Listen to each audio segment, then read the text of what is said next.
Motor gue juga nih bang. Nah kan. Gawat nih bang. Udah yuk. Bang. Jang. Mang Usep, kirain siapa? Jangan coba berjudi. Jangan ya Dek ya. Yang instan itu memang menggiurkan. Tapi yang penuh perjuangan, berkah kehidupan. Mantap Mang Usep.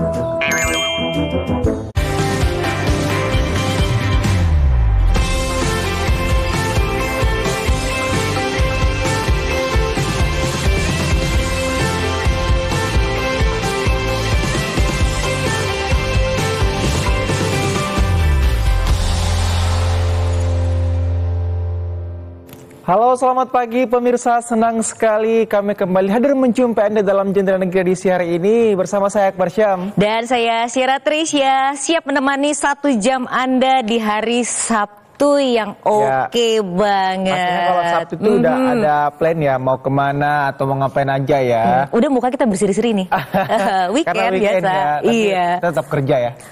Ini pagi-pagi kita udah kerja kan. Nah kalau kita ngomongin weekend nih, Syir, ada banyak tradisi yang orang biasa lakukan ya. Katakan liburan atau mungkin hangout atau ngumpul bareng keluarga lah ya, kurang lebih ya. Jalan-jalan. Tapi ada satu tradisi yang mungkin ini sudah sedikit dilupakan oleh orang-orang ya, atau mungkin karena sering berkembangnya zaman juga ya.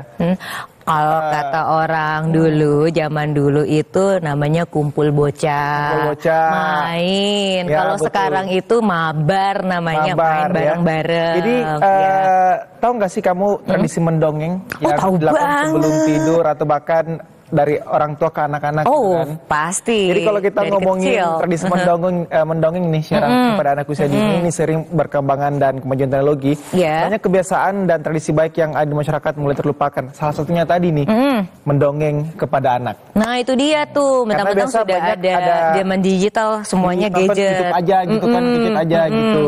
Karena gini, kalau kita lihat, padahal banyak sekali nih fakta positif yang bisa diambil dari kebiasaan mendongeng kepada anak. Jadi diantaranya itu seperti salah satu cara untuk menyenangkan dan mendukung tumbuh kembang anak, pemirsa, terutama dalam menstimulasi keterampilan bahasa dan beberapa jenis kecerdasan majemuk lainnya. Betul, karena memang kalau kita ngomongin dongeng ini Syarah, dongeng itu sangat bagus tentunya. Selain kita dapat mengajarkan sikap perilaku yang baik dan menanamkan nilai budaya kepada anak-anak kita, melalui mendongeng dapat mempererat hubungan antara orang tua ataupun guru kepada siswanya. Karena ada bonding. Ada bonding pasti ya ketika orang tua bercerita ataupun guru bercerita, pasti anak juga, wah ini anak kan itu lebih cenderung mendengar apa yang dikatakan orang tua ya, daripada apa yang dia baca. Padahal kan anak kecil mungkin masih jarang yang udah bisa membaca ya. Iya, komunikasi dua arah tepatnya ya. Ketika menstimulasi secara tepat, berkomunikasi dengan tatap mata, dan tentunya bercerita pada anak ini adalah cara mengembangkan kemampuan otaknya yang sedang berkembang dengan melewat rangsangan berupa kata-kata, pemirsa. Betul, dan bukan hanya berkata-kata sebenarnya. Kalau kita ngomongin ini, orang tua juga harusnya menyampaikan cerita yang secara ekspresif, ya, bukan datar gitu. Nah, ada ibaratnya itu no expression, jangan, harus sesuai dengan ada ekspresinya. Mungkin gitu. kayak begini kali ya. Ya betul, kalau lebih kayak gitu. Dan juga kita harus memainkan intonasi agar tidak membosankan. Bila perlu, gunakan beberapa suara yang berbeda untuk setiap karakter. Nah, terkait dengan dongeng ini, Sharon juga pemirsa, ini dibahas juga di beberapa artikel nih ya. Apalagi kan kita ngomongin dongeng kaitannya dengan anak usia dini. Betul sekali. Kalau kita baca di Antara, ini dikatakan bahwasanya Bunda PAUD DKI mendorong kegiatan dongeng rutin dilakukan di RPTRA. Jadi salah satu kegiatan yang positif banget ya, karena ini juga untuk kemudian kembali menggairahkan tradisi mendongeng khususnya kepada ibu dan kepada anak-anaknya. Betul sekali. Jadi tradisi dongeng itu bisa dilakukan di mana saja ya, di alam terbuka dan juga sebelum tidur. Nah, seperti yang dikutip di Kompas, dongeng dan pembelajaran inti anak usia dini, dalam artian itu dongeng sangat berpengaruh sekali dalam tumbuh kembang anak. Dan bukan membaca dan berhitung aja. Ternyata menstimulasi itu dengan cara bercerita itu adalah salah satu cara untuk merangsang otak anak-anak. Betul. Nah, kalau di Tempo lagi nih dikatakan bahwa perkuat karakter anak lewat aktivitas mendongeng. Jadi bahkan karakter ini bisa didapatkan melalui mendongeng nih. Ya. Jadi ketika anak masih kecil, bahkan ada penelitian yang mengatakan bahwasanya ketika anak masih dalam kandungan, ajak aja ngomong, ajak aja ngobrol gitu kan. Kemudian di usia baru lahir, mungkin sampai di usia 5 tahun, 6 tahun itu mendongeng ataupun ngobrol dengan anak sangat dianjurkan ya. Sangat dianjurkan dan juga sekali lagi membentuk bonding. Betul. Dan melatih anak-anak lebih awal dan lebih dini lagi. Nah. Dongengku enak gak sih kalau aku baca? Coba ya. Bacanya menurut kamu oke nggak? Oke, sambil kamu membaca kalau gitu, Syera. Jadi kita akan juga melihatnya ada cerita pagi dari Bengkulu. Oh, mau cerita pagi duluan terkait dengan mendongeng dalam pendidikan anak usia dini. Seperti apa informasinya, ini dia untuk Anda. Anda bahwa mendongeng merupakan salah satu kegiatan yang mempunyai banyak sekali manfaat, khususnya untuk anak-anak di usia dini. Nah, hari ini saya sedang berada di Yayasan Bunga Benur. Di sini sudah kita lihat bersama nih ya, anak-anak usia dini sudah sedang mendengarkan dongeng bersama dengan salah seorang pendongeng.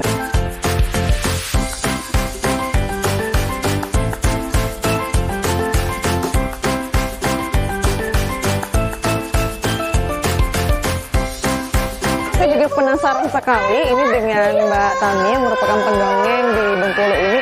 Apa sih sebenarnya tujuan dari mendongeng ini untuk anak usia dini? Langsung saja kita datangi ya Mbak Tami. Siapa yang sayang sama papanya? Keren. Hai Mbak Tami. Halo adik-adik. Halo. Oke, Mbak Tami, kita boleh ngobrol sedikit ya Mbak ya. Boleh, ini boleh, untuk mendongeng sebenarnya apa sih harapan yang diharapkan dari seorang Mbak Tami untuk anak-anak usia dini nih Mbak? Iya, karena saya sebagai seorang guru juga ya Mbak ya, jadi penuh harapan mereka agar kelak mereka, karena dongeng ini sebagai wisata imajinasi, dapat membentuk kreativitas mereka, kemudian kecerdasan mereka. Jadi harapannya anak-anak nanti bisa tumbuh banyak pengalaman baru yang membuat mereka itu senang untuk bercerita sebagai edukasi mereka juga.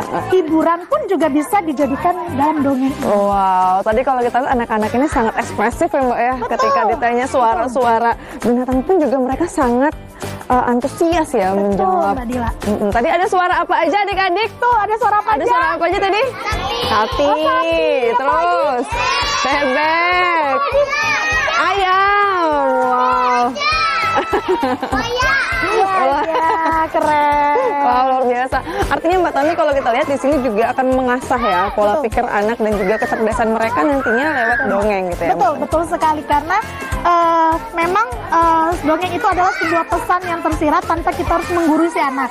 Kayak tadi pesannya adalah kita harus sayang kepada ibu karena kasih sayang ibu itu sepanjang masa gitu kan. Nah, jadi kita juga harus sebagai anak juga taat, patuh kepada orang tua. Benar sekali. Artinya memang ada pesan tersirat dalam dongeng yang ingin disampaikan dan pada akhirnya mungkin mempunyai karakter ya untuk anak-anak ini ke depannya. Terima kasih banyak Mbak Tami. Mungkin boleh dilanjutkan mendongengnya. Terima kasih.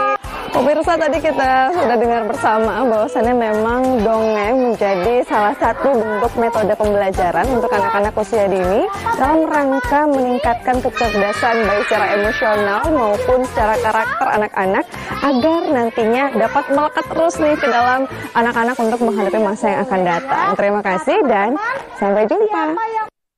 Sampai jumpa Aldila. Tadi kita diajak ya di Bengkulu bagaimana melihat ini mendongeng bisa kemudian betul dalam pendidikan anak usia ini sangat penting sekali. Nah, kita akan membahas bagaimana mendongeng ini sangat penting khususnya untuk anak-anak di usia dini ya. Hadir bersama kita ini seorang penutur dongeng, Mas Resya Rastrapatiji. Selamat pagi Mas Resya. Selamat pagi Mas Resya ya. Biasa akrab panggil kakak Resya. Ini Mas Resya atau kakak Resya ya? Kak Resya biasanya. Kak Resya ya? Iya. Kak Resya di depannya ini tampaknya udah banyak alat banyak anggota ini. Dan bertutur ya. Bertutur. Ini masing-masing bonekanya ini punya ini nggak sih, punya cerita masing-masing atau seperti apa sih? Jadi ini sebenarnya dua jenis boneka yang bisa kita jadikan alat bantu untuk mendongeng.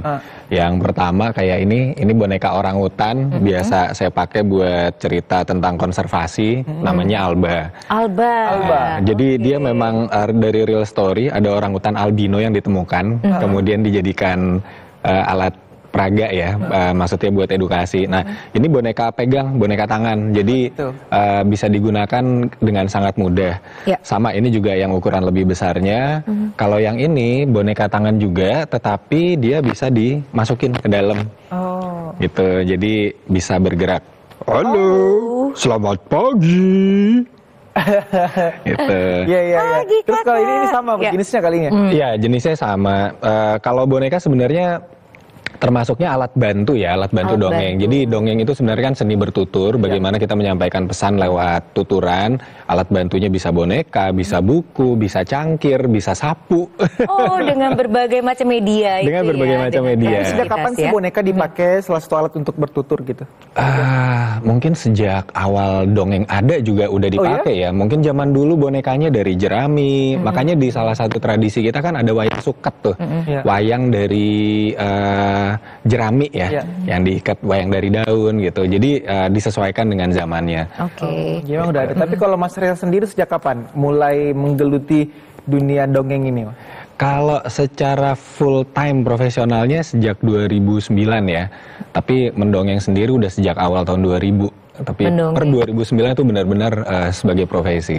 Menjadi profesi ya. Tapi kalau melihat dari tanggapannya Kak Reza sendiri sejalan dengan perkembangannya waktu dan semuanya serba digital nih. Dan dongeng agak sedikit ketinggalan dan dilupakan. Rata-rata kan orang tua kekinian kan ya sudah kasih aja YouTube seperti tadi ya.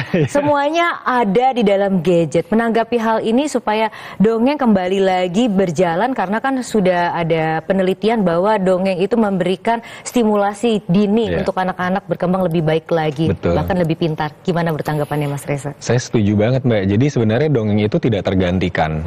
Kalau sekarang banyak alat-alat baru ya, digital, itu sebagai alat bantu juga sebenarnya. Sama kayak boneka zaman dulu, alat-alat digital itu alat bantu.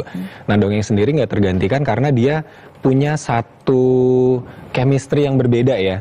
Jadi ketika kita mendongeng berkomunikasi secara langsung itu kan ada rasa yang dibawa, ada energi yang terhubung antara yang mendongeng dengan yang mendengarkan.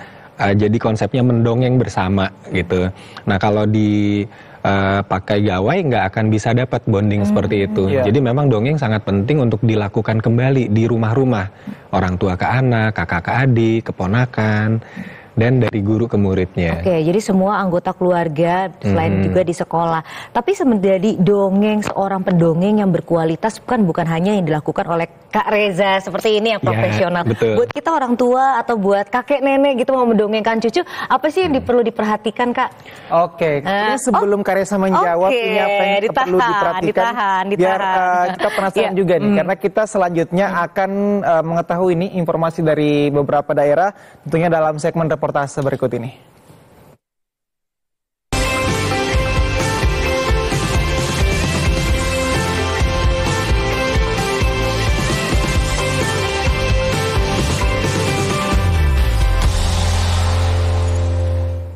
Nah, untuk reportase pertama, kita akan menuju ke Gorontalo. Kita akan melihat nih informasi terkait meningkatkan literasi anak usia dini melalui Read Aloud. Jadi beda tuh ya, dongeng dengan juga Read Aloud. Kita akan mengetahui informasinya bersama dengan rekan kita di sana, Fadila Tolinggi. Selamat pagi Fadila, apa kabar? Selamat pagi Akbar dan juga Sierra, kabar baik dari Gorontalo. Fadila, gimana sih cara meningkatkan literasi anak usia dini melalui Read Aloud di Gorontalo? Silakan, Fadila. Ya, baik.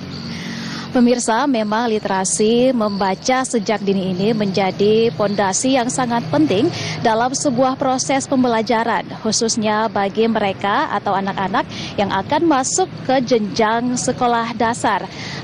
Komunitas Read Aloud Gorontalo hadir untuk menjawab kebutuhan tersebut dengan memperkenalkan metode membaca nyaring atau Read Aloud yang dinilai cukup efektif membantu anak untuk meningkatkan rasa kecintaan anak terhadap buku dan juga bacaan. Dan diketahui pemirsa bahwa komunitas Read Aloud ini dimulai dari inisiatif seorang penggerak literasi yang kemudian berkembang melibatkan pengajar muda untuk bersama-sama membantu memperkenalkan literasi pada anak di Gorontalo. Dan Read Aloud sendiri ini menggunakan metode membaca nyaring karena sudah terbukti efektif membantu anak-anak untuk mengenal huruf, kata, serta meningkatkan pemahaman mereka tentang cerita yang dibaca. Pemirsa, setiap sesi dari Read Aloud dilakukan dengan cara menyampaikan cerita secara lantang dan juga ekspresif, sehingga anak-anak ini dapat meresapi isi cerita dengan lebih baik. Dan kegiatan ini sangat penting karena anak-anak usia dari 2 sampai dengan 6 tahun berada pada masa perkembangan yang pesat, di mana mereka ini membentuk dasar pemahaman bahasa dan juga literasi. Berikut kita akan dengarkan wawancara dari Ayu Nadia Basumbul, pengurus Read Aloud Gorontalo. Untuk dampaknya sendiri, alhamdulillah anak-anak usia dini, terutama yang sudah rutin mengikuti piknik literasi atau Read Aloud, salah satu program Read Aloud ini, mereka jadi lebih senang buku, lebih suka buku. Padahal awalnya mereka itu melihat buku aja itu udah nggak terlalu tertarik, lebih tertarik sama mainan-mainan. Apalagi kan masih anak-anak kan, anak usia dini kan, jadi mereka terkadang lebih tertarik dengan mainan. Tapi dengan adanya Read Aloud Gorontalo ini, alhamdulillah beberapa anak-anak itu sudah tertarik gitu dengan buku, dengan literasi. Iya, alhamdulillah saat ini sudah ada peningkatan ya untuk terutama mereka jadi semangat untuk belajar membaca. Apalagi kan di umur 2 sampai 6 tahun kan ada beberapa kan yang belum bisa membaca, apalagi 2 tahun kan. Tapi semakin kesini mereka sudah semakin, gara-gara sering mendengar cerita dongeng dari buku, mereka jadi tertarik gitu untuk belajar membaca. Ya, pemirsa, diakui memang jika literasi tidak dikenalkan dan dibiasakan sejak usia dini, maka anak-anak ini akan kesulitan dalam mengembangkan keterampilan membaca saat mereka memasuki jenjang sekolah dasar. Karena itu, pengenalan literasi pada anak-anak usia dini melalui Read Aloud sangat penting untuk memastikan anak-anak tetap berkembang dengan maksimal. Dan tidak hanya fokus pada pembelajaran membaca, Read Aloud Gorontalo juga mendorong kreativitas anak melalui berbagai kerajinan tangan yang mereka buat dengan melibatkan orang tua mereka, sehingga dengan dilibatkan orang tua mereka ini akan ada ikatan antara orang tua dan anak dalam proses pembelajaran. Berikut kita akan dengarkan tanggapan dari orang tua anak, Nilam Inaku. Ternyata di Read Aloud ini saya baru tahu ada yang namanya Bukis Play. Jadi mereka setelah membacakan buku seperti tadi Mbak Wulan membacakan Wila dan Bumbu Dapur. Terus ada Bukis Play-nya. Bukis Play-nya itu tentang cerita yang kegiatan yang sesuai dengan cerita yang di dalam buku. Jadi kayak ternyata bisa dibuat seperti itu untuk penguatan ke anak-anak. Jadi anak-anak itu jadi lebih tahu dan lebih mengingat, ini buku yang ini yang waktu itu kita mainnya yang ini ya Ma, kayak gitu. Jadi di rumah saya sering baca ada ceritanya tentang gelembung. Jadi saya juga kita bisa bikin Bukis Play nih, nah dari kegiatan gelembung kita bikin gelembung, mewarnai dari gelembung kayak gitu-gitu. Jadi saya baru tahu Bukis Play itu semenjak ada komunitas ini. Pemirsa, diharapkan melalui gerakan ini semakin banyak anak yang mendapatkan kesempatan untuk tumbuh dengan keterampilan literasi yang baik. Serta orang tua juga diharapkan aktif untuk lebih mendukung perkembangan anak mereka. Pemirsa, komunitas ini juga berusaha agar literasi bukan hanya sekadar kemampuan membaca, namun juga menjadi kebiasaan yang menyenangkan, sehingga anak-anak ini dapat lebih siap menghadapi pendidikan di jenjang yang lebih tinggi. Demikian informasi dari Gorontalo, kembali ke Akbar dan juga Sierra. Ya, harapannya emang dengan banyak komunitas kayak gitu bisa menjadi stimulus ya buat anak-anak memperbanyak lagi literasinya ya, dan tentunya memperbagus bagaimana kemudian dia bondingnya dengan orang tua maupun guru ya. Iya. Fadila, terima kasih. Selamat bertugas kembali. Ya, kita ke Kak Aresya ya. Kak Aresya. Selalu ke keposan Mas, tapi ternyata kalau dongeng itu pengennya Kak ya. Identik ya. Identik dengan Kak. Kak Aresya tadi di Biar lebih akrab. Gorontalo dibahas sedikit tentang read aloud ya. Sebenarnya apa sih bedanya antara dongeng dan juga read aloud ini? Perbedaannya caranya sih ya, Mas Akbar, Mbak Syara. Kalau read aloud itu fokus pada membaca dengan nyaring. Jadi sebenarnya teknik membacakan cerita sesuai dengan teksnya, tetapi diucapkan dengan nyaring. Gitu. Kalau mendongeng bisa sesuai teks, bisa improvisasi. Gitu. Tapi jadi fungsinya perbedaannya gimana? di situ. Fungsinya apakah sama manfaatnya atau seperti apa? Kalau read aloud itu lebih, yang saya pahami, read aloud lebih mengenalkan kepada anak. Read aloud itu sebagai pintu bahwa ini ada buku, di buku banyak informasi. Kalau kamu bisa membaca buku, kamu akan mendapatkan banyak informasi. Nah, itu dipancingnya dengan read aloud. Jadi orang tua membacakan teks yang ada di buku sesuai dengan apa yang tertulis, kemudian dibacakan dengan nyaring, sehingga anak-anak muncul keingintahuannya tentang isi buku yang lain. Gitu. Kayak kita penasaran juga nih, boleh dicontohkan nggak seperti apa read aloud dan ketika lagi membaca dongeng? Oke, jadi biar tahu nih bedanya read aloud sama dongeng ya. Ini saya membawakan buku judulnya Aku Berani Menjaga Diri. Kayak Kak Resa juga. Ya, ini karya saya sendiri. Jadi buku ini sebagai pegangan bercerita sebenarnya buat orang tua atau guru. Bisa dibawakan dengan cara read aloud atau dongeng. Saya ambil contoh satu halaman random aja deh ya. Nah, ini yang kebuka nih. Tulisannya kalau read aloud dibaca spesifik, seperti apa yang tertulis. Gimana? Jika ada yang mau menyentuh, harus berani Saya ulang ya. Jika ada yang mau menyentuh, harus berani teriak, tidak boleh. Persis kata-katanya. Kemudian lari dan teriak, tolong. Lalu melapor ke orang tua, guru, atau polisi. Itu read aloud. Itu read aloud. Ya. Huruf per huruf, kalimat per kalimat sama. Nggak ada improve ya? Nggak ada improve. Yang saya pahami seperti itu.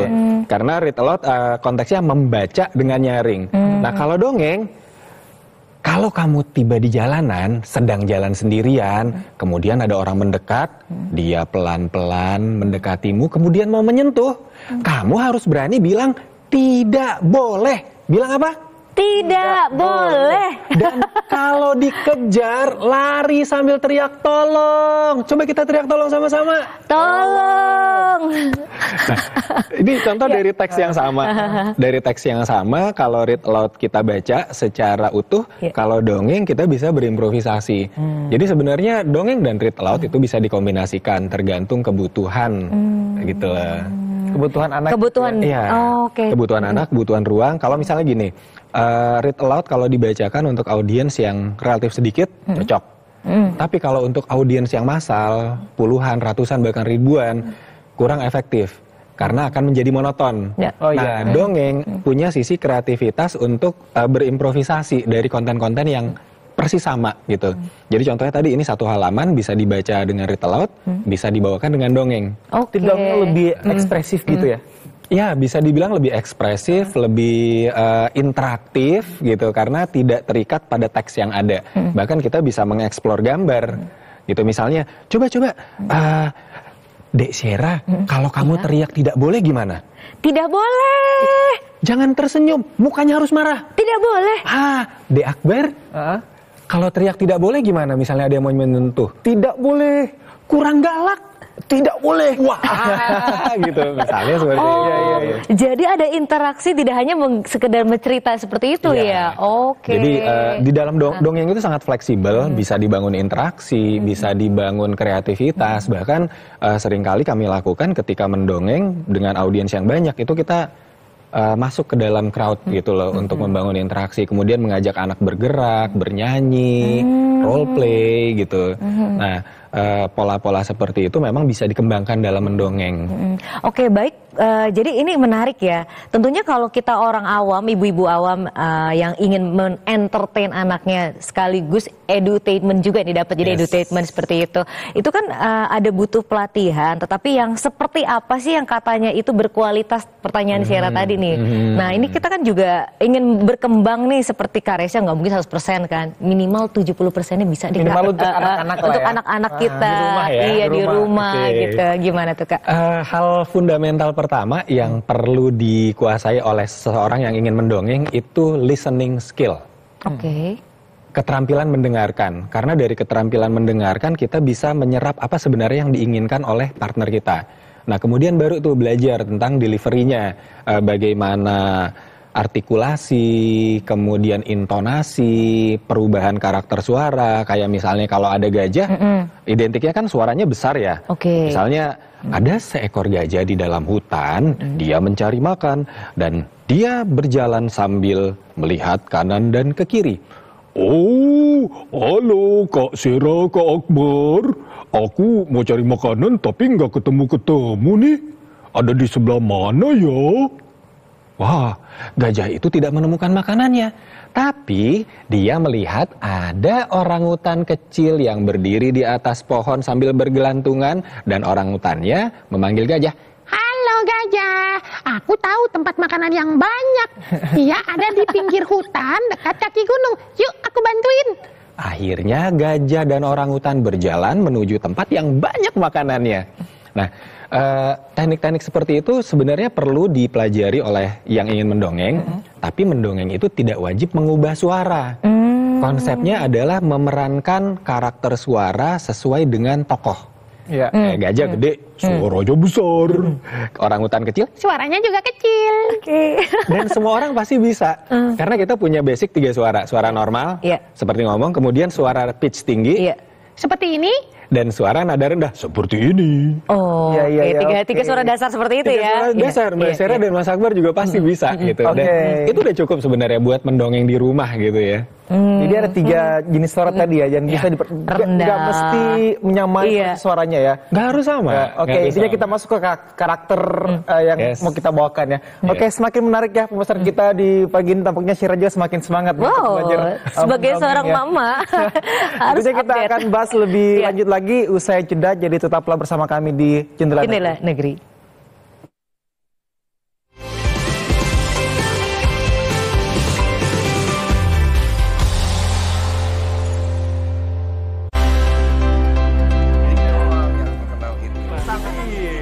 Mengenal lebih dekat dengan sosok artis ibu kota, serta mengikuti aktivitas dan kegiatan sehari-hari mereka. Jadi kita memang ditakdirkan di usia yang sudah sepuh ini. Tiba-tiba mendapat hadiah seperti itu. Itu pencapaian gue tertinggi kayaknya di dunia itu. Sehari bersama, setiap Sabtu dan Minggu, pukul 8 waktu Indonesia Barat. Hidup itu memang harus diperjuangkan. Perbincangan menarik dari kajian Islam yang berkembang serta semakin dinamis. Menganalisis sebuah permasalahan yang berpijak pada prinsip ilmiah dan syariat Islam. Tapi sisi lain, kita juga harus mengembangkan ekonomi yang halal. Saksikan Bincang Syariah setiap Jumat pukul 9.30 waktu Indonesia Barat. Menelaah dan menelusuri sejarah peradaban umat muslim di Indonesia. Membahas perkembangan dan penyebaran agama Islam di bumi Nusantara. Untuk dijadikan sebagai bangunan benda cagar budaya. Kemudian akan berakhir kemana? Atau kalau dalam filosofi Jawa itu sangkan paraning dumadi. Jejak Islam setiap hari pukul 4 waktu Indonesia Barat.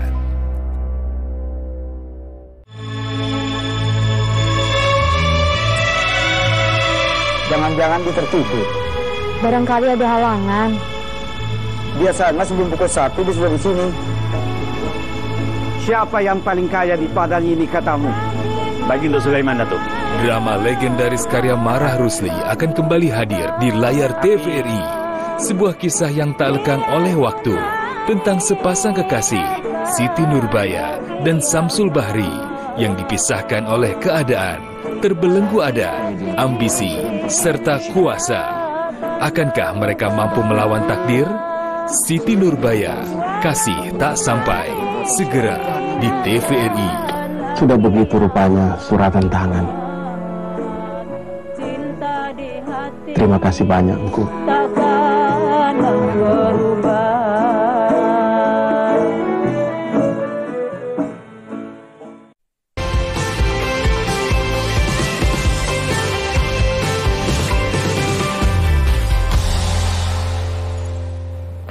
Masih bersama kami di Jendela Negeri berbicara mengenai dongeng, tentunya banyak cara mediasi seperti apa dan ini menjadi menarik lagi apalagi terutama untuk orang tua dan anak semakin lebih bonding dan juga memberikan stimulasi anak khususnya untuk anak-anak usia dini. Dan kali ini kita juga akan mendengar mendongeng ternyata itu memberikan kisah tersendiri dan juga penguatan identitas diri. Seperti apa kita langsung tersambung dengan Siska Olivia. Selamat pagi Siska.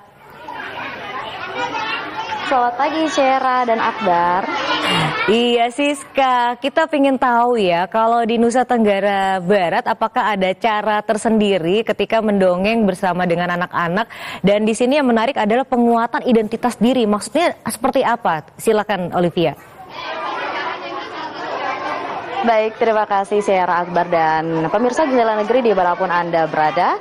Berbicara terkait dengan tradisi mendongeng dalam pendidikan anak usia dini atau PAUD bukan hanya sekedar cerita namun juga memperkenalkan nilai-nilai budaya, moral, serta juga mengembangkan kemampuan bahasa dan imajinasi pada anak usia dini. Dan dalam implementasi pendidikan di Indonesia, ya, pendidikan ataupun mendongeng sendiri merupakan salah satu bagian terpenting dalam pembelajaran dan hal tersebut juga didasarkan oleh Undang-Undang Nomor 20 Tahun 2003 tentang Sistem Pendidikan Nasional yang dimana menyebutkan bahwa kurikulum pendidikan di Indonesia harus ditanamkan pendidikan karakter dan juga pendidikan budaya melalui muatan lokal yang melibatkan suatu budaya dan juga tradisi, salah satunya mendongeng. Lantas seperti apa muatan lokal tradisi mendongeng di Kabupaten Lombok Barat? Dan saat ini saya sudah bersama dengan Bayi Yusni Sofiani sebagai tim penyusun kurikulum Mulok Budaya Sasak di Kabupaten Lombok Barat. Selamat pagi Ibu. Selamat pagi. Baik, seperti apa sebetulnya kurikulum muatan lokal yang disusun di Lombok Barat? Apakah mendongeng juga masuk ke dalam kurikulum tersebut Ibu? Ya, terima kasih. Sebelumnya saya harus memperkenalkan diri dulu karena saya berdiri di sini dengan beberapa unsur di dalam diri saya. Pertama seperti tadi disebutkan oleh Mbaknya tadi bahwa saya salah satu tim penyusun untuk kurikulum muatan lokal budaya Sasak ya untuk jenjang PAUD. Nah, pertama, kedua kemudian saya di sini berdiri sebagai sekretaris Dewan Bini Sasak Majelis Adat Sasak Provinsi Nusa Tenggara Barat. Dan ketiga, saya adalah sekretaris dari Ikatan Guru Taman Kanak-Kanak Indonesia Kabupaten Lombok Barat. Kenapa ini saya sebutkan? Karena kegiatan ini dia saling bersinergi, berkesinambungan. Pertama, tadi dengan pertanyaannya Mbak, apakah bercerita atau bewaran ya, bahasa Sasaknya itu bewaran atau bercerita dalam bahasa Sasak itu sudah masuk dalam 5 elemen yang ada di muatan lokal. 5 elemen itu salah satunya adalah bahasa Sasak ya. Kemudian yang kedua adalah budaya sama adat istiadat. Ketiga kemudian adalah ini termasuk dalam bewarannya ini. Terus kemudian yang keempat adalah makanan tradisional dan kelima adalah permainan tradisional seperti yang dilihat ada di sini sudah disiapkan. Nah, kalau kaitannya dengan Dewan Bini Sasak ini kami di sana ada divisi-divisi. Kemarin sempat alhamdulillah Kepala TVRI Provinsi menghadiri acara kami. Divisi kami itu ada juga untuk pengembangan dari macam-macam adat-adat yang ada di sini. Nah, untuk mendongengnya, ya termasuk mendongeng. Nah, dari segi IGTKI Kabupaten kami sudah mengadakan lomba bewaran ya, bewaran atau mendongeng untuk guru-guru TK. Nah, salah satunya juaranya ada nanti akan dilihat di sini, juara bewaran dari TK Negeri 1 Geruk. Baik, yang jadi pertanyaan di sini Ibu, kenapa mendongeng hari ini penting sekali diterapkan di TK Bu? Ya, terima kasih. Kenapa mendongeng penting? Karena memang kita kan di TK ini pembiasaan ya. Pembiasaan itu dari anak-anak itu kan meniru. Salah satu cara kita meniru bercerita itu adalah mendongeng ini, bewaran. Jadi supaya anak-anak juga tahu, oh ini ada bahasa Sasak itu ternyata begini ceritanya. Selama ini kan mereka tidak terlalu familiar dengan cerita-cerita yang berbahasa Sasak. Nah, disinilah kita apalagi di jenjang PAUD ini ya, kita kita kan menanamkan pembiasaan. Nah, pembiasaan itu harus dilakukan setiap hari supaya apa? Supaya tertanam ke anak-anak itu juga. Jadi itu yang kita inginkan. Kenapa? Jadi sekali lagi saya ucapkan terima kasih banyak TVRI sudah betul-betul melibatkan kami di sini. Yang memang kita ini di jenjang PAUD itu kan pembiasaan sangat penting. Landasannya untuk yang golden age. Jadi kan masa 6 tahun transisi yang masa emas itu betul-betul apa yang kita sampaikan ke anak, apa yang dilihat oleh anak itu direkam. Yang kita harapkan tentunya jangan sampai tradisi kita bahasa Sasak sama terutama bahasa Sasaknya itu akhirnya akan punah. Itu yang ingin kita terapkan di sini melalui salah satunya adalah bewaran atau bercerita bahasa Sasak. Terima kasih banyak Ibu atas waktunya. Dan memang saudara, muatan lokal seperti tradisi mewaran atau mendongeng juga diterapkan di TK Negeri 1 Gerung. Dan saat ini saya juga sudah bersama dengan Kepala TK Negeri 1 Gerung. Selamat pagi, Ibu Muani. Ya, bagaimana tentunya tradisi mewaran ini diterapkan di TK Negeri 1 Gerung itu? Tradisi mewaran ini kami terapkan melalui pembelajaran, Ibu. Salah satunya itu dengan mendongeng, karena di Lombok Barat ini sangat kurang sekali, terutama di pendidikan PAUD ini. Tentu kita kenalkan melalui pembelajarannya. Nah, dasarnya sebagian besar anak-anak itu tidak mengenal bahasa Sasak. Jadi di situ kita terapkan melalui pembiasaan-pembiasaan awal dari mulai datang sehingga sampai ke pembelajaran itu diterapkan melalui kegiatan-kegiatan, salah satunya yaitu dengan mengenalkan dongeng-dongeng cerita Lombok. Itu kita per minggu itu paling tidak 1 kali seminggu, ya 1 kali seminggu atau sampai 2 kali seminggu kita menggunakan metode bercerita mendongeng ini. Yang kami terapkan di TK Negeri 1 sehingga anak-anak ini mengenal cerita-cerita khusus yang ada di Kabupaten Lombok Barat. Kemudian untuk tantangan yang dihadapi saat ini apa sebetulnya Bu dari penerapan kurikulum mulok ini? Yang tantangan yang kami hadapi ya ini terkait dengan dari siswa dan guru. Karena siswa dan guru ini datang dari berbagai macam latar belakang keluarga, sehingga perlu kami dari sekolah itu, saya selaku kepala sekolah menerapkan kegiatan itu melalui pembelajarannya. Nah, melalui kegiatan pembelajaran terkait dengan kegiatan mendongeng ini, selain itu adalah mulai kegiatan pengenalan makanan-makanan tradisional seperti makanan cerorot, makanan tigapo, itu anak-anak praktik langsung, Ibu. Praktik langsung di kegiatan P5-nya. Kegiatan P5 itu tentu kita akan bicarakan dengan wali murid sehingga mereka nanti tidak merasa kaget ketika kita melaksanakan kegiatan itu menggunakan biaya, artinya itu dari sekolah semuanya, Bu. Nah, jadi kami dari pihak sekolah tentu akan berkolaborasi dengan wali murid dan guru, sehingga yang menjadi tantangan kami tentu adalah ini dari wali murid terutama dari siswa dan guru. Terima kasih. Baik, terakhir mungkin di sini Ibu, apa upaya untuk meningkatkan kualitas agar penerapan kurikulum tradisi mewaran ini dapat berjalan secara optimal? Untuk menerapkan kualitas pembelajaran tradisional ini tentu dari kegiatan-kegiatan kebiasaan. Pertama, dari pengenalan-pengenalan seperti yang kami sampaikan tadi, pengenalan-pengenalan makanan-makanan tradisional kita, cerita-cerita bersambung misalnya ya, cerita-cerita tradisional yang akan disampaikan melalui kegiatan metode bercerita. Terima kasih banyak Ibu Kepala atas waktunya. Tentunya saudara di TK Negeri 1 Gerung saat ini seperti yang Anda bisa lihat di layar kaca Anda, anak-anak di sini sudah sangat senang sekali untuk bersama-sama mengimplementasikan tadi pembelajaran ataupun penerapan kurikulum muatan lokal seperti mendongeng. Meskipun hanya dilakukan 1 kali dalam seminggu dan itu pun budaya Sasak sendiri, namun ini juga mampu menerapkan ataupun mengimplementasikan, menanamkan nilai-nilai budaya bagi anak-anak pendidikan usia dini. Demikian yang dapat kami laporkan dari Nusa Tenggara Barat. Kembali ke Akbar dan Syera. Menanamkan nilai-nilai budaya sejak dini luar biasa banget yang TK Gerung lakukan, dan ternyata kearifan lokal tetap dijaga sehingga ini menjadikan anak-anak bukan saja kreatif tetapi menjaga dan juga bangga dengan budaya yang berada di sana. Titip salam buat guru-guru yang ada di NTB dan sekali lagi semangat untuk memberikan dongeng untuk anak-anak supaya anak-anak lebih terstimulasi dan menjadi anak-anak yang pintar dan membanggakan Indonesia. Terima kasih atas laporannya Siska. Selamat kembali bertugas. Ya, kita kembali ke Karesha lagi ya. Tadi lihat bagaimana di NTB antusias gurunya untuk mengajarkan ataupun mengenalkan dongeng ke anak-anak didiknya kurang lebih gitu ya. Nah, kalau kita mencoba mengaitkan kembali antara PAUD dan juga dongeng ini, Karesha, seberapa penting sebenarnya kehadiran dongeng atau tadi speak aloud lah bisa dibilang ya, kepada kurikulum aloud ya, kepada kurikulum PAUD ini. Ya, sebenarnya kan dari istilah bisa macam-macam ya, bisa dongeng, cerita, kisah gitu.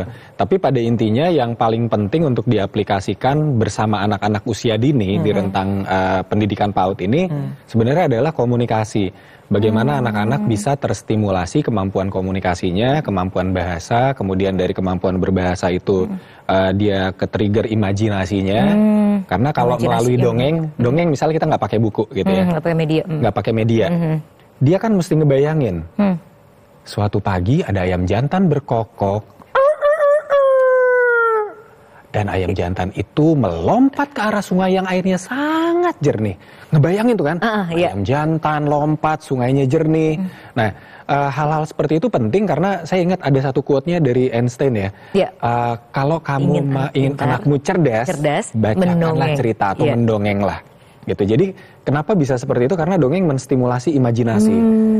Yang itu nggak bisa muncul kalau ada sesuatu di depannya. Nah, imajinasi itu muncul kalau blank, tapi dia dapat stimulasi audio, sehingga pikirannya membayangkan bentuk-bentuk gitu. Jadi penting banget dongeng ini dalam fase perkembangan anak usia dini. Maksudnya di kurikulum PAUD gitu ya, karena ini di Golden Age juga ya. Betul, jadi untuk teman-teman guru-guru PAUD, sering-seringlah mendongeng sama anak-anaknya, dan juga orang tua yang masih punya anak-anak usia dini, sering-seringlah mendongeng bersama anaknya.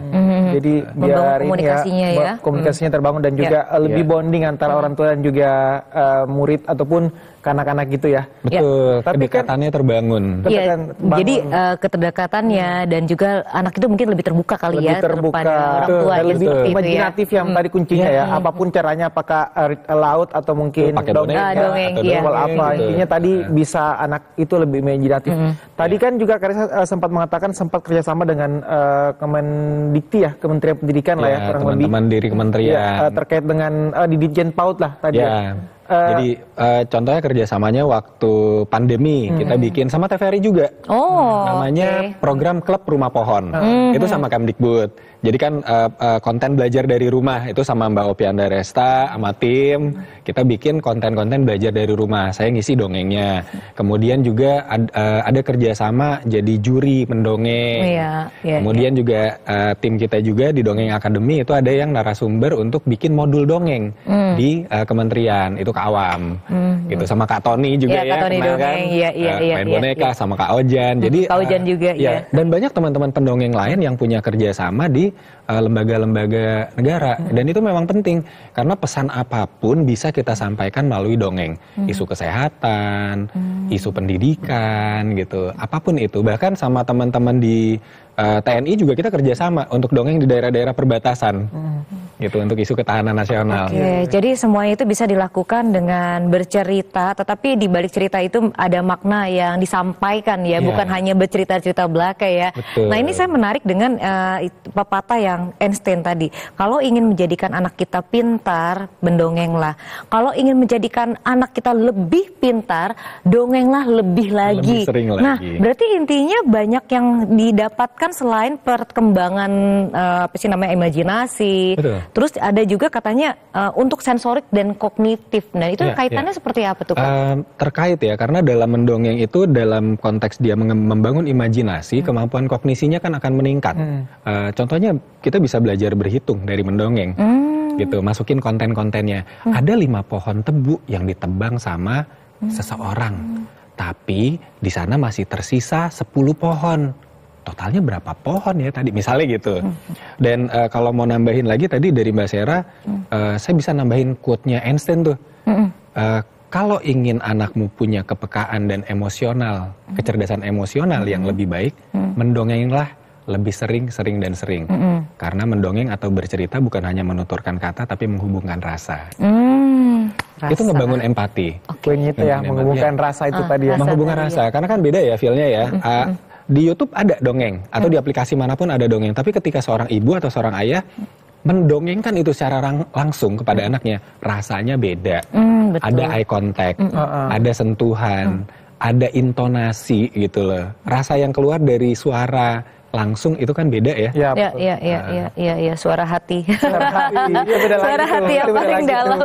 Ya, tapi kalau kita ngomongin Karesa sekarang kan juga sering berkembangnya teknologi ini juga kita nggak bisa pungkiri lah ya perkembangan teknologi ataupun di YouTube semuanya ada lah kurang lebih. Ada nggak sih untuk khususnya di PAUD ya pembagian porsi lah berapa lama kita sebaiknya nonton YouTube khususnya mendengar ataupun dongeng ya atau kayak gitu atau mungkin offline kayak gitu. Ya, kalau penggunaan alat-alat digital sebagai entertainment sebaiknya sangat dibatasi. Tetapi sekarang kan nggak menutup kemungkinan gawai ini digunakan sebagai sarana edukasi utama malah. Ada sekolah-sekolah yang mewajibkan punya gawai. Nah sebenarnya ini bukan tentang benar atau salah, tetapi bagaimana pemanfaatannya dengan tepat. Jadi kalau saya menyarankan pemanfaatan gawai mutlak didampingi. Jadi anak yang memanfaatkan gawai mutlak didampingi orang tuanya. Sehingga dia nggak lost, nggak tersesat. Itu ada porsinya gitu ya, nggak terlalu banyak lah porsinya. Jangan terlalu banyak, karena dia tetap perlu bermain, nyeker, main hujan-hujanan, manjat pohon gitu kan, sehingga fisiknya terbangun. Kalau anak-anak hanya diam, jadi nggak berkembang fisiknya kan, dia hanya micro gesturnya aja, scrolling, gerakannya nggak bisa bebas gitu. Lebih banyak bermain di luar ruangan sih sama anak itu. Jadi ibu-ibu juga tidak boleh posesif ya, saking protektifnya kan sekarang ini. Jangan itu nanti kamu jatuh. Jangan itu nanti kamu sakit. Itu pengalaman pribadi kayaknya ya. Seperti gitu ya, biasa ya. Kalau kata orang bilang mama posesif, nah itu masih banyak itu gimana tuh untuk mengedukasikannya. Saking banyak ketakutannya, jadi akhirnya anaknya tuh diprotek aja deh, kan aman. Tapi kan penting banget untuk stimulasi mereka cara bersosialisasi. Nah betul. Satu konsep manusia secara utuh itu kan bagian dari universal ya. Kalau kita bilang makrokosmos, jadi manusia, alam dan Tuhan tuh nggak bisa terpisahkan. Nah, alam ini kan ada manusia, ada hewan, ada tumbuhan. Ketika manusia terhilang koneksinya dari hewan dan tumbuhan, maka dia akan punya sesuatu yang berkurang dalam dirinya. Nah, ini banyak terjadi di era keluarga modern, yang anak-anaknya jarang nyentuh rumput, jarang megang pohon, main ke dalam hutan gitu. Nah itu perlu dibangun karena dibutuhkan bahwa anak-anak mengenal lingkungan sejak dini sehingga ketika dia besar dia tahu pentingnya hutan, pentingnya sungai dalam kehidupan manusia. Jadi kalau dia jadi pengusaha dia akan membuat kebijakan-kebijakan yang ramah lingkungan, usaha-usaha yang ramah lingkungan. Kalau dia jadi pejabat dia akan ngejaga wilayahnya gitu. Nah itu dibangun sejak dini dan itu dicontohkan oleh leluhur kita dengan banyak dongeng. Contohnya dongeng Timun Mas. Iya. Ada anak kecil dikejar raksasa, bijinya dilempar jadi hutan gitu. Artinya hutan menyelamatkan anak ini dari raksasa gitu. Pesan terselubungnya kan itu. Jadi banyak sekali sebenarnya kearifan lokal Nusantara yang mengingatkan kita akan pentingnya manusia menjaga alam. Karena manusia sangat bergantung pada alam nggak butuh manusia. Betul. Sebelum manusia ada, bumi ya gitu, bumi baik-baik saja gitu. Alam nggak butuh manusia. Alam tidak butuh manusia. Apalagi alam badukun. Ada lagi. Jadi kalau kita lihat lagi di sini anak-anak tuh perlu diperkenalkan sesuatu pengalaman yang pertama yang memorable seumur hidupnya ya sampai di dewasa. Jadi pesannya seperti itu ya. Betul. Jadi biar lebih imajinatif gitu ya. Tapi berarti dari penjelasan Karesa tadi ini pentingnya dongeng ya. Tapi kalau kita ngomongin terkait dengan supply and demand antara pendongeng dan juga kebutuhan PAUD ini, apakah sekarang Indonesia sudah cukup atau mungkin masih sedikit pendongeng seperti Karesa yang bisa memenuhi kebutuhan anak-anak usia dini di Indonesia? Jadi ada dua, secara general ya, ada dua lah, pendongeng sebagai profesi dan pendongeng sebagai hobi gitu. Nah kalau pendongeng sebagai profesi, contohnya kayak saya dan teman-teman yang memang profesinya mendongeng, memberikan pelatihan, pendampingan gitu. Tetapi ada yang mendongeng sebagai hobi. Misalnya kayak Mbak Sera, Mas Akbar, profesinya news anchor, tapi hobinya ngedongeng, di waktu-waktu selang bisa ngisi-ngisi dongeng gitu kan. Nah, dan sebenarnya pendongeng utama itu adalah semua orang tua dan semua guru. Terlepas dia dongengnya hobi atau enggak, profesinya apapun, dia harus mendongeng untuk anaknya, bersama anaknya. Jadi kalau untuk keperluan anak-anak PAUD, semua guru PAUD harus bisa mendongeng. Karena wajib itu ya? Wajib. Berapa lama ngedongengnya disesuaikan. Apakah 5 menit sebelum masuk? Karena anak PAUD juga rentang konsentrasinya kan nggak bisa lama ya. Distract. Iya, jadi nggak usah lama-lama. Tapi setiap hari ada dongengnya gitu. Jadi setiap hari harus distimulus juga ya, mungkin di sebelum belajar gitu. Tapi waktu mendongeng untuk kita orang tua itu apakah memang di malam hari atau gimana yang lebih baik sehingga pesannya itu lebih dapat? Ya, dongeng identiknya sebelum tidur ya. Sebelum tidur selalu ya dari zaman dulu ya. Tapi sebenarnya dongeng yang terbaik itu ketika seseorang berada dalam kondisi rileks di alpha state ya.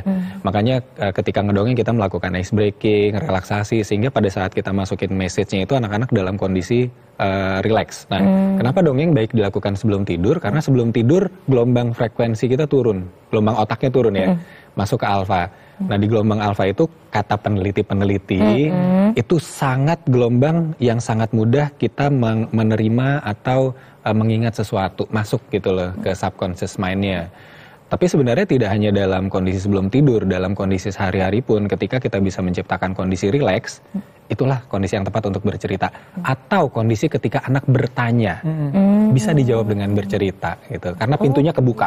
Kalau nanya artinya dia ngebuka pintu kan, dia ingin ada jawaban. Iya, iya. Betul. Makanya ada lagu ya, ada anak bertanya pada bapaknya. Iya kan, Oke, benar sekali Kak Resa. Terima kasih banyak. Wah, nggak berasa sudah ya. memberikan insight yang sangat positif untuk kita semua. Dan tadi mengutip apa yang Kak Resa katakan, pendongeng utama adalah guru dan ibu sebenarnya. Orang tua ya, ayah dan ibu. Ayah dan ibu. Karena orang tua, ayah menjadi kepala sekolah, ibu menjadi gurunya.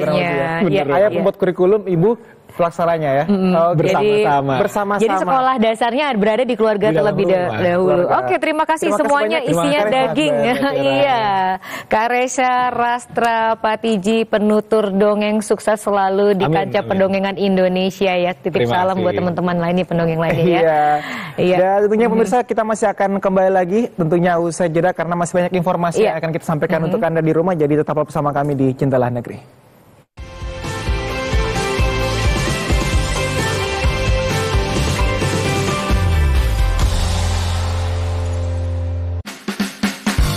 Di studio rekaman satu ini, suasana selalu ramai karena ulah karyawan dan tamu yang datang.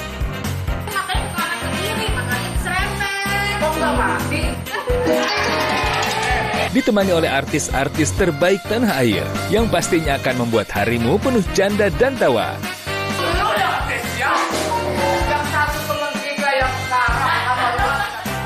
Saksikan Pengen Beken Season 3 segera. Tayangan penuh edukasi dan hiburan yang memberikan motivasi dan inspirasi kepada anak agar lebih kreatif, berprestasi, dan berbudaya. Cariin Paina Tante, dia istirahat dulu. Mari kita duduk dulu. Kan renang tinggal lagi nih. Iya, sorry Pak. Anak Indonesia, setiap Sabtu dan Minggu, pukul 8.30 waktu Indonesia Barat. Membahas ragam topik menarik yang mendalam tentang dunia kesehatan. Yang dibicarakan dan orang banyak tahu tuh mengenai pertumbuhannya ya. Karena memang mindset orang Indonesia tuh kan kalau udah kulit coklat udah aman. Bersama para dokter dan bintang tamu yang kompeten di bidangnya. Kalau pH juga iya, tapi dia lebih ke kandungannya itu sih. Halo Dokter, Senin sampai Kamis, pukul 9.30 waktu Indonesia Barat.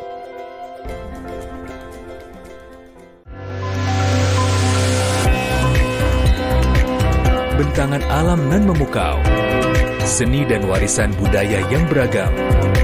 Mari jelajahi keindahan Nusantara melalui program Pesona Indonesia. Setiap hari, pukul 14 waktu Indonesia Barat.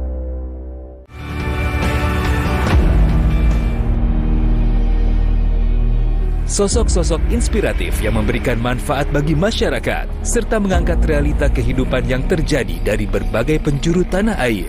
Kalian melihat hijau di mana-mana, krisis air itu nyata. Hal yang berkaitan dengan upaya reforestasi selalu kita gambarkan di mana-mana. Inspirasi Indonesia, setiap hari, pukul 14.30 waktu Indonesia Barat. Fokus membangun di kampung saya.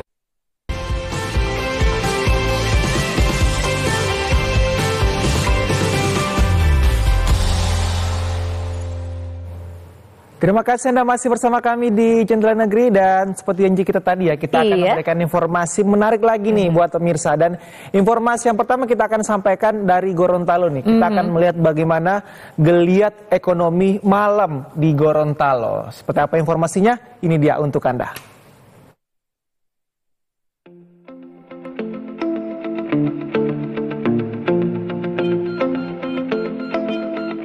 Taruna Remaja merupakan salah satu ikon kota Gorontalo. Disinilah tempat monumen kebanggaan masyarakat Gorontalo pahlawan nasional Nani Wartabone. Setiap hari tempat ini ramai dikunjungi oleh masyarakat untuk sekedar bersantai, berkumpul bersama teman dan keluarga. Namun saat menjelang malam hari, tempat ini berubah menjadi lebih hidup dan menjadi surga kuliner bagi masyarakat Gorontalo. Tepat di bagian selatan Taruna Remaja terdapat para pedagang yang mulai sibuk mempersiapkan dagangannya. Deretan payung warna-warni juga turut menghiasi setiap meja makan para pengunjung. Seperti inilah suasana malam di Taruna Remaja Kota Gorontalo. Beragam kuliner menarik bisa kalian temui di sini, mulai dari aroma sedap khas Gorontalo hingga makanan kekinian dengan sentuhan kreatif yang menggugah selera. Menu makanan seperti nasi goreng, lalapan, bakso, dan aneka minuman jus menghiasi gerobak para pedagang. Menariknya, semua hidangan disajikan secara terbuka di tempat ini, sehingga para pengunjung bisa melihat langsung proses pembuatannya. Beberapa pedagang yang ada di sini telah berjualan selama puluhan tahun, menjadikan Taruna Remaja tidak hanya sebagai tempat kuliner, tetapi juga saksi sejarah perkembangan ekonomi masyarakat Gorontalo. Keterlibatan para pedagang lokal dengan usaha yang turun-temurun ini menjadi bagian penting dalam tradisi kuliner di Gorontalo. Yang jual-jual nasi goreng juga di Taruna sini, kira-kira dulu itu masih ada baru 5 orang lah yang jualan di sini. Belum banyak begini. Jadi dulunya itu rame. Kalau dibandingkan juga dengan sekarang juga ya hampir-hampir sama lah begitu. Tempat kuliner sini harus disediakan seluruh makanan yang ada di Gorontalo. Satu-satunya yang kayak makanan khas Gorontalo itu yang harus disediakan. Karena kalau ada tamu-tamu yang dari Jakarta atau dari mana luar provinsi mau datang ke Taruna kan semuanya sudah ada. Sampai dia punya souvenir apa semua ada di sini. Itu iya. Taruna Gorontalo tak hanya menjadi surga bagi para pecinta kuliner, tetapi juga menawarkan wahana bermain yang seru untuk anak-anak. Taruna Remaja memang lebih dari sekedar tempat bersejarah di Gorontalo. Tempat ini telah berkembang menjadi sebuah destinasi yang menyatukan kuliner, hiburan, dan tempat berkumpul bagi masyarakat. Dari sore hingga malam hari, Taruna Remaja selalu ramai dengan pengunjung yang datang untuk menikmati berbagai makanan yang lezat dan suasana yang menyenangkan. Wah, seru banget ya kehidupan malam di sana. Ternyata ini berkat Karang Taruna yang begitu kreatif. Nah, berbicara mengenai kreatif, tentunya tidak kalah kreatif juga nih. Menata desa dengan wisata tentunya akan mendatangkan cuan. Seperti apa sih sekreatif dari Nusa Tenggara Barat? Berikut informasinya pemirsa.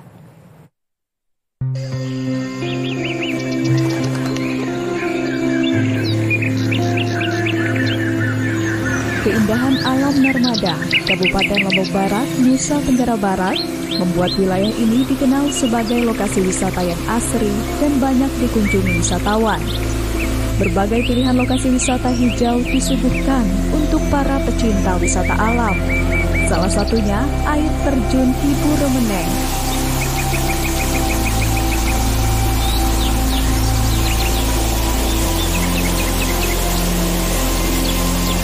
Objek wisata baru yang resmi dibuka sejak 1 tahun terakhir ini berada di Dusun Temas, Desa Narmada, Kecamatan Narmada, Kabupaten Lombok Barat. Tidak hanya menawarkan keindahan air terjun dengan pemandangan alam yang menenangkan, objek wisata ini juga dilengkapi beberapa fasilitas menyenangkan lainnya, seperti kolam renang dan tempat berkumpul yang nyaman. Kemarin ini tempat ini boleh kita katakan ini kebun dengan di sebelah selatan ini merupakan kalau kita bilang kebun tetapi dia mirip hutan, jadi masih banyak pepohonan yang lebat, masih banyak tumbuhan-tumbuhan liar juga. Nah, sehingga tempat ini bisa kita katakan tempat yang memang sepi.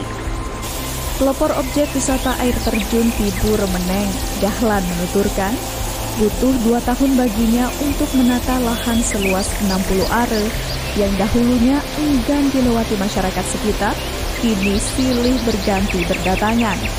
Kehadiran objek wisata ini juga turut membuka lapangan pekerjaan bagi masyarakat. Iya, karena lahan ini dulu lahannya kurang kurang produktif dan angker ya kalau bahasa anunya.